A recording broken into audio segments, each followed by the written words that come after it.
নমস্কার, কেমন আছেন সবাই? শাশুড়ি ও বৌমার হাঁড়ি খবরে নতুন একটি ব্লগে অনেক স্বাগত জানাই। আশা করি আপনারা খুব ভালো আছেন আর আমরাও ভালো আছি। এই প্রচণ্ড গরমের দিনে কার কার শরবত খেতে ইচ্ছা করছে বলুন তো? আমার তো খুব ইচ্ছা করছে, তাই চলে এলাম নতুন একটি ঠান্ডা পানীয় রেসিপি নিয়ে। এই রেসিপিটির নাম হচ্ছে জীবন ঠান্ডা। তাহলে চলুন প্রথম থেকে শেষ পর্যন্ত ভিডিওটি দেখতে থাকুন আর কিভাবে বানিয়ে নিতে হবে এই জীবন ঠান্ডা রেসিপিটি, তাহলে চলুন দেখে নেওয়া যাক।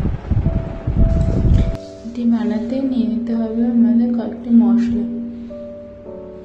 এখানে 1 চামচ রয়েছে গোটা গোলমরিচ, 1 চামচ গোটা জিরে আর 1 চামচ রয়েছে মৌরি।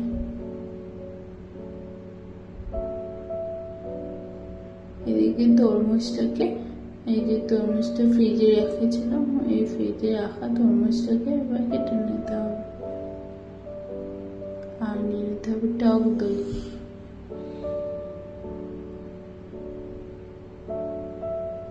তরমুজটাকে কেটে নেওয়া হচ্ছে। দেখুন বন্ধুরা, তরমুজটি কত সুন্দর লাল হয়েছে।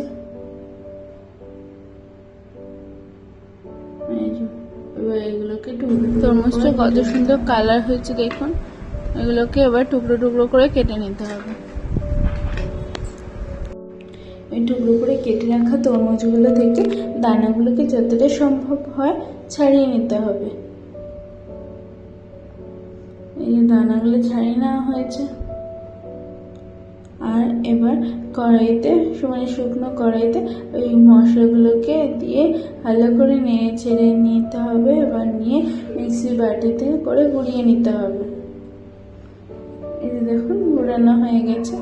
আর এটা তৈরি করতে সামান্য পরিমাণে বিট নুনও লাগবে। এরপর একটা মিক্সির বাটির মধ্যে ওই কেটে রাখা তরমুজগুলোর টুকরোগুলোকে দিয়ে দিতে হবে, দিয়ে গড়িয়ে নিতে হবে। এই যে দেখুন রস তৈরি হয়ে গেছে। এবারে এই রসটাকে একটা ছাঁকনির সাহায্যে ভালো করে ছেঁকে নিতে হবে।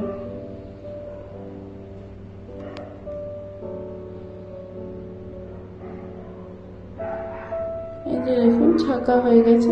এবার ওই মিক্সির বাটির মধ্যে 1 চামচ পরিমাণের মতো চিনি দিতে হবে আর তার সাথে টক দই দিয়ে দিতে হবে, দিয়ে ব্লেন্ড করে নিতে হবে।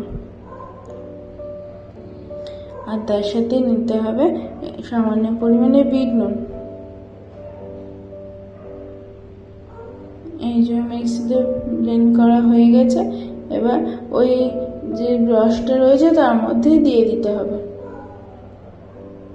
এবার কাপে ঢেলে নিতে হবে।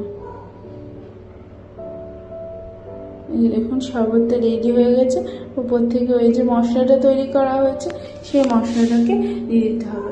এর মধ্যে কয়েক টুকরো আইস কিউব ফেলে দিলে তো আরোই ব্যাপারটা জমে যায়। আমাদের যেহেতু আইস কিউব ছিল না, তাই সামান্য পরিমাণে ঠান্ডা জল দিয়ে দিচ্ছি।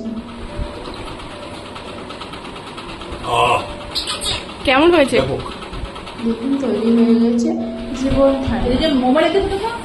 আপনারা কেমন হয়েছে খেতে আর জানান কেমন হয়েছে।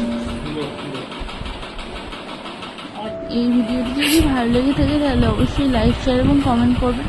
আর তোমরা প্লিজ চ্যানেলটিকে সাবস্ক্রাইব করে কেমন হয়েছে দেখা হচ্ছে তাহলে নেক্সট একটি ব্লগে। টাটা। হেভি হচ্ছে।